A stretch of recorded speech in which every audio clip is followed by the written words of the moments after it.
ക്രിസ്തുവിൽ സ്നേഹമുള്ളവരെ, ദൈവസ്നേഹം കരുണ നിറഞ്ഞ, ദയ നിറഞ്ഞ ഒരു സ്നേഹമാണ്.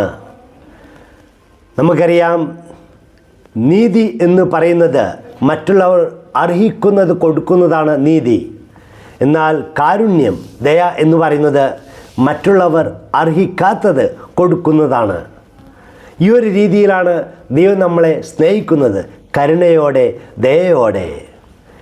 നമുക്കറിയാം, ലൂക്കായുടെ സുവിശേഷം 15:20 ധൂർത്തപുത്രൻ എല്ലാം നഷ്ടപ്പെടുത്തിക്കൊണ്ട് തിരിച്ചു വരുമ്പോൾ അവിടെ വചനം ഈശോ പറയുന്നത്, അവിടുത്തെ പിതാവ് കാരുണ്യം കൊണ്ട് നിറഞ്ഞ്, ദയ കൊണ്ട് നിറഞ്ഞ് ഓടിച്ചെല്ലുകയാണ് ആ മകൻ്റെ അടുക്കലേക്ക്.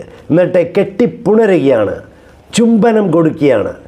ഈ ഒരു രീതിയിൽ നമുക്ക് കരുണ നിറഞ്ഞ ഒരു സ്നേഹം നമ്മുടെ ജീവിതത്തിലും അഭ്യസിക്കാം. ദൈവം അനുഗ്രഹിക്കട്ടെ.